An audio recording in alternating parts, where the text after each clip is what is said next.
Polícia tenta identificar bandidos que mataram um engenheiro no Rocha, na Zona Norte. Os assassinos estavam de bicicleta e abordaram a vítima após um pequeno acidente de trânsito.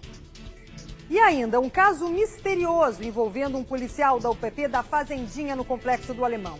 O corpo dele foi encontrado carbonizado na Baixada Fluminense e colegas de farda teriam sido torturados.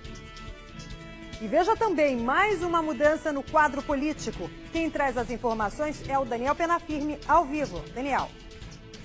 Liane, o Tribunal Regional Eleitoral indeferiu o registro da candidatura do ex-prefeito César Maia, ex-prefeito do Rio de Janeiro, ao Senado. Já já, mais informações. Olá, bom dia. Hoje é terça-feira, 19 de agosto. Eu sou Liane Borges e você está no SBT Rio Manhã.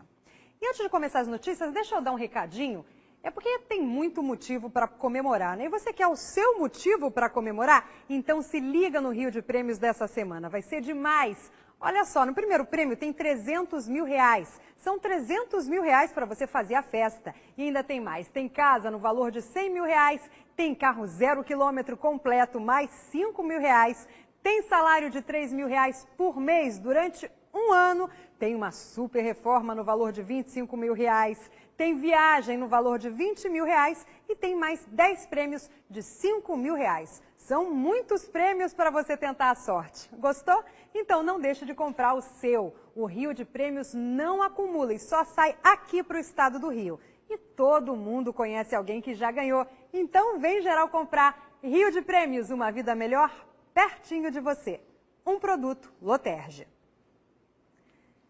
E agora vamos às notícias. Deve ser enterrado hoje o corpo do engenheiro da Petrobras, morto a caminho do trabalho em uma tentativa de assalto. Ele tinha acabado de deixar as filhas no colégio. De acordo com o ISP, o Instituto Nacional de Segurança, os crimes na Avenida Marechal Rondon cresceram 60% em apenas um ano.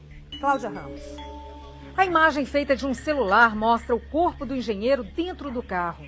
Marcelo Gonçalves ia para o trabalho por volta das 7 da manhã por esta avenida, uma das principais da Zona Norte. No sinal, ele parou com o veículo quando dois jovens em uma bicicleta se aproximaram e ordenaram que ele abaixasse o vidro. Marcelo não obedeceu e o bandido atirou. Deram e correram, saíram correndo. Não dava nem tempo de ninguém fazer nada, todo mundo viu. Foi chocante. Ele ainda foi levado para este hospital, mas não resistiu. O irmão estava em choque. São perguntas que eu não tenho como responder nesse momento, sinceramente. Segundo moradores, esta é uma região perigosa, cercada por favelas, onde os assaltos são constantes. Os bandidos costumam agir em grupos, na maioria das vezes usando bicicletas. Eles aproveitam os horários de maior movimento, pela manhã e à noite. Não tem paz nenhuma semana, é toda semana. Câmeras de segurança podem ajudar a polícia a identificar os autores do crime. Há 8 anos, o guitarrista da banda Detonautas, Rodrigo Neto, foi assassinado no mesmo local, também em uma tentativa de assalto. É muita crueldade. E naquela região, por mais que as favelas estejam pacificadas, você tem ali o São João, você tem próximo o Morro dos Macacos, mesmo assim continua tendo assaltos. A Avenida Marechal Rondon, eu já passei muito por aquela região e a gente sabe que nesses locais onde é fácil a fuga, vão para o Jacarezinho também, a bandidagem está solta. E olha, há informações ainda desencontradas sobre como teria sido esse assalto. A Cláudia Ramos informou na reportagem que ele tinha parado num sinal de trânsito, tinha acabado de deixar as filhas na escola, mas outros detalhes é de que ele teria se envolvido numa pequena colisão, uma pequena batida de trânsito e parou para olhar o que estava acontecendo. E nisso vieram os dois homens de bicicleta já armados e abordaram esse engenheiro. Ele teria se recusado a abrir o vidro e aí eles dispararam. Quem está na pista para assaltar não tem nada a perder, vai tirar a vida mesmo. Por mais que você às vezes nem esboce nenhuma reação, eles são tão cruéis que fazem exatamente dessa forma. A Polícia Militar informou que reforçou a segurança na região e que vem trabalhando para reduzir os crimes na área. Ontem a divisão esteve lá, vistoriou, periciou não apenas o carro do engenheiro, mas também verificou se tinha câmeras de segurança na área. Com essas imagens, talvez seja possível identificar esses bandidos. E comerciantes da área que também foram ouvidos pela divisão de homicídios já sabem, informam que esses mesmos criminosos praticaram outros assaltos na região. Eles estariam pouco antes num bar. justamente bebendo, olhando ali, se passando simplesmente por morador da região e só de olho nos motoristas. E aí, infelizmente, o engenheiro estava passando e foi a vítima. E um policial de UPP é sequestrado na Baixada Fluminense. Amigos temem que ele tenha sido morto e o corpo carbonizado. Outros 2 homens teriam sido torturados. Eu vou direto ao vivo, por telefone, com o Eduardo Oliveira, que tem outras informações. Bom dia, Eduardo. Pode passar, por gentileza, essas informações? Bom dia, Liane Borges. O policial militar que atuava na UPP Fazendinha, Liane, foi identificado como Douglas Costa da Silva. De acordo com as informações da polícia, o corpo dele, possivelmente dele, carbonizado, foi encontrado dentro de um veículo que pertence a ele mesmo, ao policial, na localidade conhecida como Jardim Gláucia, no município aqui de Belfor Roxo, e pode ser do soldado. Ele estava desaparecido, Leandro, desde o último domingo, após ser abordado por 4 criminosos em 2 motocicletas na saída de um evento em Duque de Caxias. Douglas estava acompanhado de 2 amigos que foram torturados também por traficantes. No rosto de um dos amigos desse policial, Liane, dá para perceber que foi cravado no rosto dele a sigla da facção criminosa que pertencem esses criminosos. O carro do policial já foi encaminhado para o Instituto Carlos Éboli, onde vai passar por uma perícia, e a situação é a seguinte: policiais militares aqui do batalhão de Belfor Roxo, que localizaram o corpo ontem pela manhã, estão fazendo uma varredura em vários pontos do município na tentativa de localizar esses criminosos. Liane. A história que você contou agora está muito esquisita mesmo, Eduardo. Ele estava saindo de um evento, foi capturado por bandidos, levado para uma favela aí na região e, pelo visto, os amigos liberados, ele morto e os amigos liberados, os colegas também são policiais, não é isso? Não, os 2 amigos não são policiais, os 2 que foram levados, porque assim que eles foram abordados por esses homens, Liane, os 2 amigos do policial militar foram levados para a favela do Dique, em São João de Meriti. Lá eles foram torturados.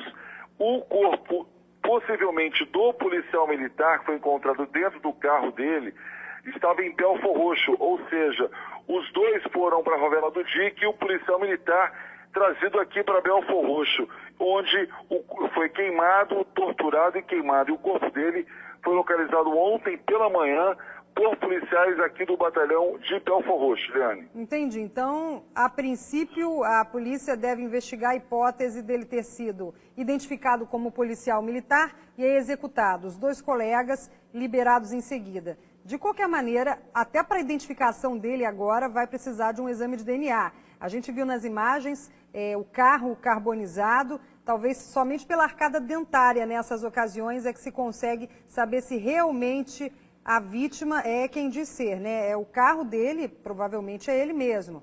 Aí são os amigos, tá? Essas fotos aí são dos amigos, como o Eduardo Oliveira explicou, que foram torturados. Nós preservamos a identidade deles, até para resguardar, já que eles agora estão prestando depoimento, vão falar com a divisão de homicídios também e tentar esclarecer exatamente quem são esses traficantes, se são traficantes que conseguiram fazer isso, fizeram essa atrocidade, né? Colocaram fogo no carro, o corpo todo da vítima carbonizado e torturaram esses 2 aí. O Eduardo explicou então que um deles tem inclusive a sigla da facção criminosa no rosto. Vamos esperar a apuração melhor dessa história e a gente traz a atualização aqui.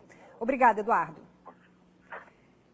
E a juíza decreta a prisão de PMs suspeitos de estupros no Jacarezinho. A gente já vai direto com o Daniel Penafirme?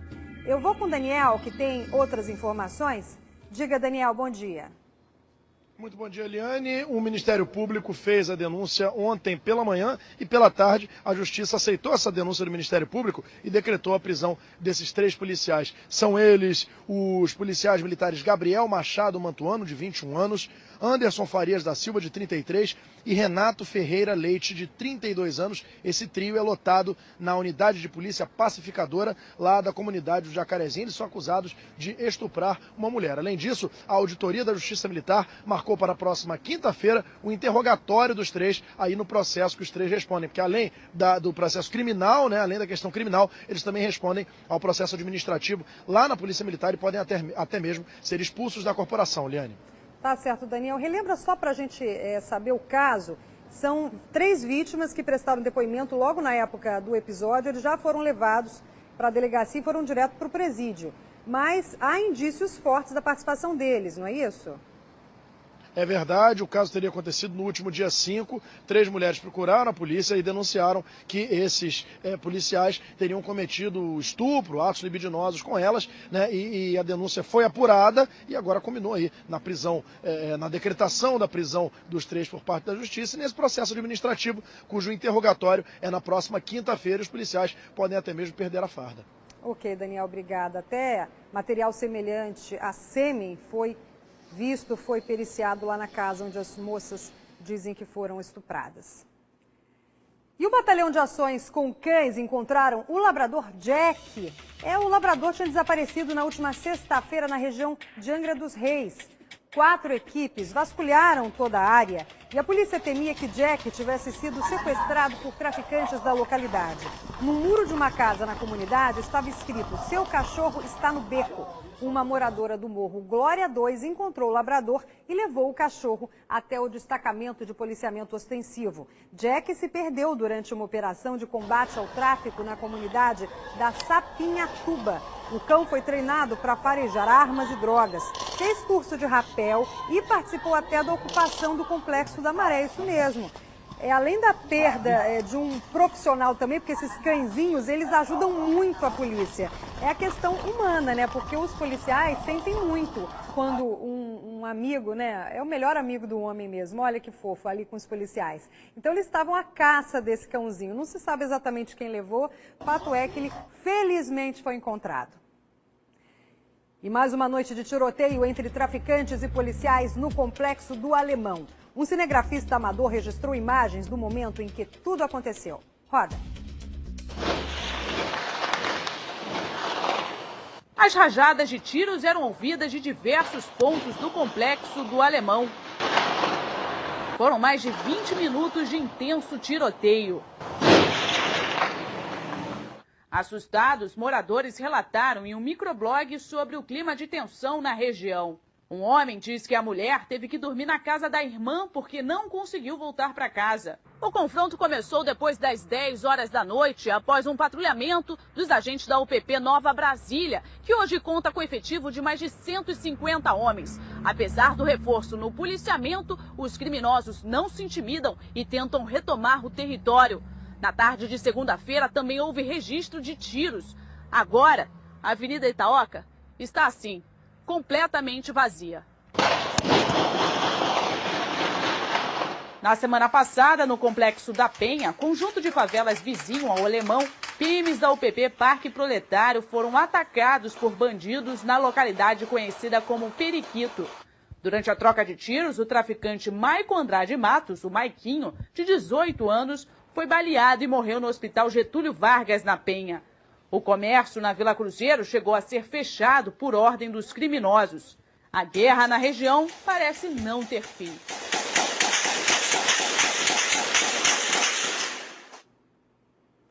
O governo do estado está prometendo o PP em outros pontos do Rio de Janeiro.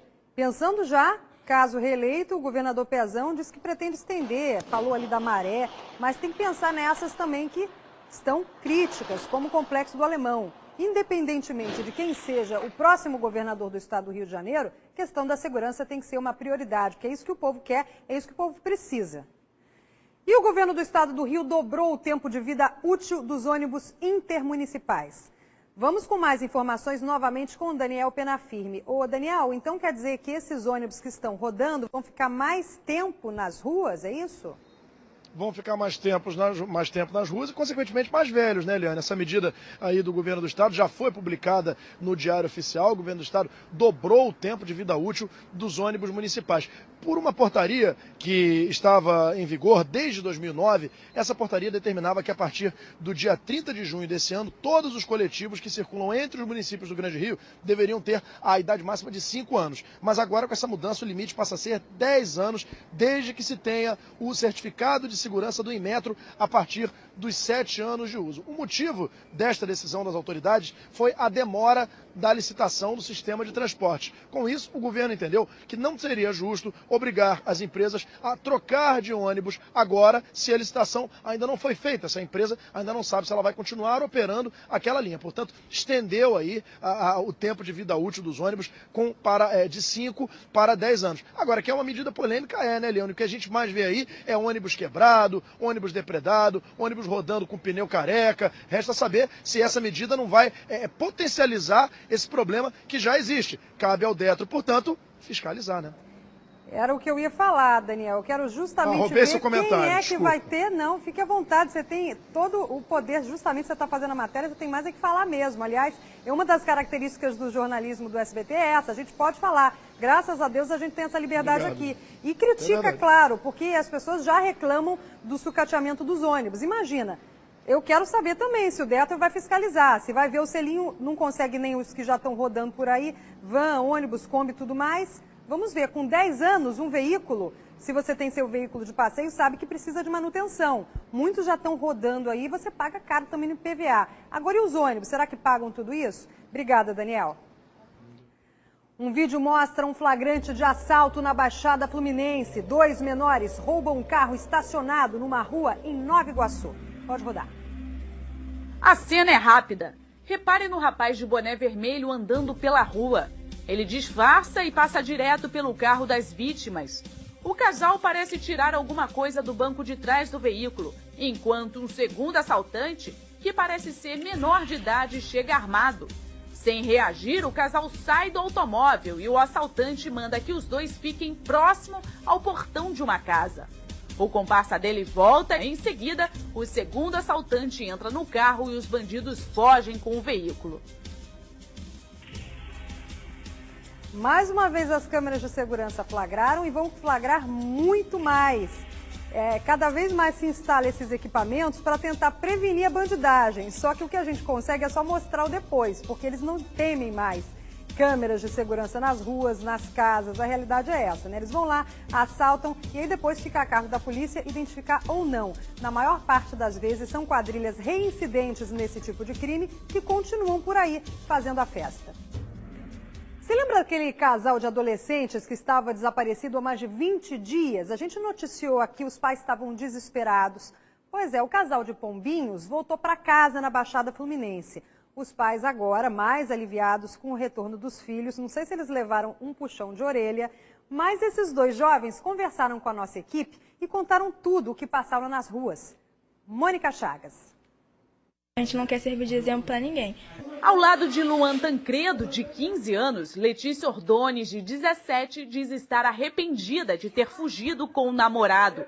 Os dois, que moram em Nova Iguaçu, passaram 21 dias longe da família, sem dar notícias. Eles chegaram a ser flagrados nas câmeras de um ônibus e de um supermercado na Barra da Tijuca. Os adolescentes dormiram na rua, pediram dinheiro e passaram fome. O único medo que tinha era de a gente estar na rua, vir alguém fazer alguma coisa. Toda noite a gente dormia, a gente chorava, pedia pra Deus pra nada acontecer. Letícia e Luan resolveram sair de casa depois que o pai da jovem proibiu o namoro da filha. A aventura do casal terminou no último domingo, após receber uma ligação de que os filhos estavam em Conceição de Jacareí, em Mangaratiba, a 100 quilômetros de Nova Iguaçu. Os pais seguiram para o município atrás dos dois. Quando eles caminhavam para uma praia, o pai de Letícia reconheceu o Luan. Os jovens ficaram surpresos de terem sido achados. Eu não acreditava que a gente ia conseguir achar eles. Tô pensando no sofrimento que nós passamos. De dormir em carro, de comer mal na rua e não sabendo se eles estavam vivos ou mortos. Quando eu vi meu filho, vontade era de abraçar, beijar, né, sem a felicidade imensa. Lucas, amigo de Luan, foi quem avisou aos parentes dos adolescentes. Ele estava em um restaurante quando viu o casal. No primeiro momento eu pensei, poxa, o Luan vai ficar chateado comigo e tal, mas eu pensei na minha mãe, eu sei que na cidade é complicado e graças a Deus deu certo. Agora, em casa, pais e filhos são só alegria. Ainda mais que seu Wagner autorizou o namoro. Agora é sentar e conversar, vão continuar namorando, tranquilo. Mas tem que ter regras. Entendeu? gente tem que estudar. Graças a Deus, a gente só encontrou pessoas boas. Não entrou nenhuma pessoa ruim assim no nosso caminho. Porque podia ter acontecido pior com a gente. Agora o casal está tendo essa noção. Quando fez essa bobagem de fugir, não avisar os pais, não deixar nenhum recado para aliviar o sofrimento, não pensou. Agora o que eu disse, não sei se os pais deram um puxão de orelha ou não, porque também a família fica tão desesperada, não quer que isso aconteça novamente, e que abraça, apoia. Os filhos, eles, como disse o pai ali, né, precisam de regras, precisam de limite. Afinal de contas, eles não iam viver de luz e amor no meio da rua, precisavam de alimento, precisavam de dinheiro, e por isso também talvez tenham retornado. O Tribunal Regional Eleitoral indeferiu a candidatura do ex-prefeito do Rio, César Maia, ao Senado. Volto com Daniel Penafirme. Daniel, então, por favor, passe essas informações. Exatamente, essa decisão aconteceu ontem. O ex-prefeito César Maia teve a candidatura indeferida pelo Tribunal Regional Eleitoral do Rio de Janeiro. Em nota, ele já informou que vai recorrer dessa decisão à instância superior, que no caso é o TSE lá em Brasília. A condenação aconteceu com base na lei da ficha limpa. De acordo com o TRE, o ex-prefeito César Maia teria construído a igreja de São Jorge, lá na zona oeste do Rio de Janeiro, mais precisamente em Santa Cruz, com dinheiro público, quando era prefeito da cidade do Rio de Janeiro. Por isso, ele foi condenado aí com base na lei da ficha limpa. E o pior, Liane, é que os suplentes do César Maia, né, os suplentes do candidato César Maia, são eles Ronaldo César Coelho e Jorge Coutinho, também tiveram a candidatura barrada pelo TRE, mas não por problemas com a lei da ficha limpa, e sim por problemas de documentação. Os dois também devem recorrer dessa sentença. Vamos esperar aí o desfecho disso, os próximos capítulos, nos próximos dias, Liane. Eu quero saber, Daniel, porque ele ainda tem direito a recorrer. Então, muita coisa ainda pode mudar no panorama político. Obrigada. E ontem nós mostramos aqui no SBT Rio Manhã um homem que fugia da polícia depois de assaltar uma farmácia em Ipanema. Ele invadiu uma igreja e fez um refém. O pai do criminoso alegou que ele tem esquizofrenia. Mas esse transtorno mental que imobiliza a pessoa, deixa a pessoa fora de si, muitas vezes também a família, justifica o doente a cometer crimes? O repórter Léo Santana foi conversar com um especialista. Este é o relato de uma jovem que convive com um esquizofrênico na família. Antes de iniciar o tratamento, ele se tornava irreconhecível nos momentos de crise. Casamentos dele já acabaram por conta disso. Ele já agrediu mãe, já agrediu pai, ele já invadiu hospitais. Ele fica extremamente agressivo e assustador. No último fim de semana, um homem de 35 anos roubou uma farmácia. Na fuga, invadiu esta igreja em Ipanema, na zona sul do Rio, onde fez 2 reféns. Após 2 horas de negociação com a polícia, ele foi preso. O pai disse que o filho sofria de problemas mentais e também consumia drogas. Explicou, para nossa surpresa, que o filho era esquizofrênico, que faz um tratamento há cerca de 10 anos, com um medicamento controlado, faz uso de bebida alcoólica, tem um comportamento agressivo por conta dessa doença. O caso será investigado pela polícia. Segundo especialistas, essa reação de planejar um roubo e em seguida fazer reféns não está associada à esquizofrenia, mas pode ter relação com o consumo de entorpecentes. Um outro caso recente, trágico, provou como esta doença pode ser perigosa se não for controlada. Em fevereiro, o filho do cineasta Eduardo Coutinho, que é esquizofrênico, matou o pai a facadas, feriu a mãe e depois tentou se matar. De acordo com a Organização Mundial de Saúde, a esquizofrenia atinge 1% da população mundial e é a 3ª maior causa de perda de qualidade de vida entre pessoas que têm de 15 a 44 anos de idade. O principal desafio para o paciente é reconhecer a doença. Um problema que provoca alucinações e isolamento, como explica este psiquiatra. Pode ter delírios, pode ter alucinações e o pensamento fica muito confuso, fica muito embaralhado. Você vai se isolando, vai ficando calado, não se relaciona com ninguém, cada vez vai ficando mais no campo dele. Para famílias de baixa renda, as dificuldades são ainda maiores. De acordo com dados do Ministério da Saúde, nos últimos 4 anos, 13 mil leitos do SUS foram desativados. A maioria das vagas em psiquiatria, 7.449. É uma defasagem geral, há um certo descaso com a população na parte de atendimento da saúde. A saúde mental é uma das que mais sofre. A família também deve estar alerta e não subestimar os sintomas da doença. Quando a pessoa fica extremamente agressiva e começa a agredir pessoas, a se tornar perigosa para a sociedade, aí os familiares muito tristes começam a se convencer de que precisam fazer alguma coisa. Eu preciso ir para um rápido intervalo e na volta você vai ver. Jovem baleado na cabeça dentro de uma sala de aula na Cidade de Deus já está em casa, ele recebeu alta. Mas antes tem a previsão do tempo.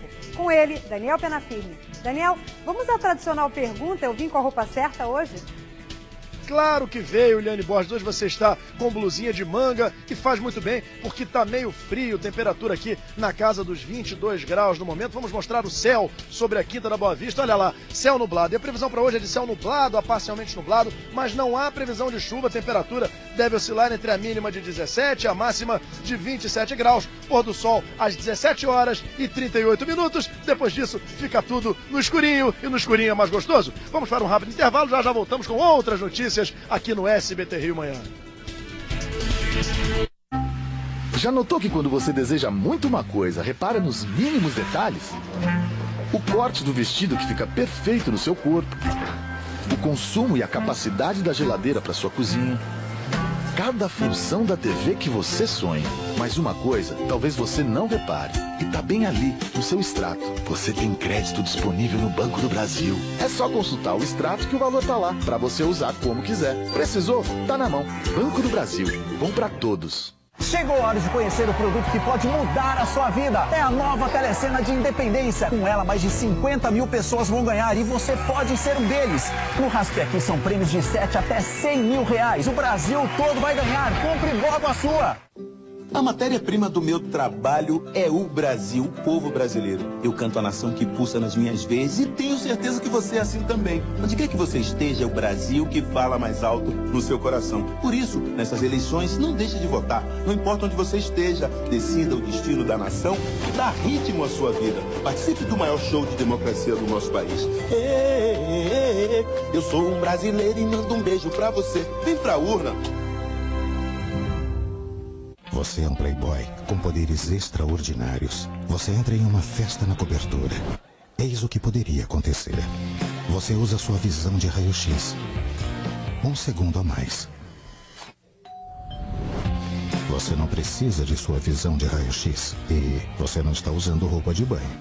Você conhece uma garota interessante, com poderes extraordinários. Novo Super Playboy para ele e para ela. Aperte para começar. Seja você também uma consultora ou consultor Jequiti. Quer deixar sua família segura e ainda concorrer a prêmios em dinheiro todo mês? Então faça um seguro amparo da Caixa que te proporciona uma assistência funeral completa se caso você vier a faltar. Você paga apenas uma vez por ano e concorre todos os meses a prêmios de até 60 mil reais. E tem vários planos para você escolher o que melhor cabe no seu bolso. Vá até uma lotérica e faça o seu seguro amparo da Caixa. Você cuida da sua família naquelas horas mais difíceis e já concorre a prêmios de 20 mil, 40 mil ou 60 mil reais todo mês. Seguro amparo, porque amanhã a gente nunca sabe.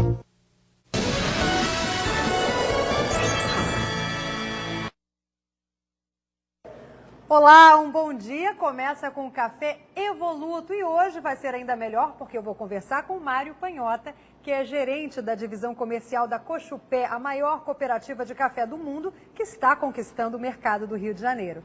Bom dia, Mário. Bom dia, Helena. Um prazer estar aqui com vocês. E, Mário, por trás de um grande sucesso tem sempre muito trabalho e dedicação. Qual fato marcante ajudou a Cochupé a ser essa grande cooperativa com quase 12 mil cooperados? A Cochupé tem em sua história focada no café. Nós existimos há mais de 80 anos, totalmente dedicada à cafeicultura. Hoje, 80% dos nossos cooperados são pequenos produtores e a gente trabalha num programa de incentivo à tecnologia na produção e na questão de vida desse produtor. E como é que a Cochupé consegue fazer isso?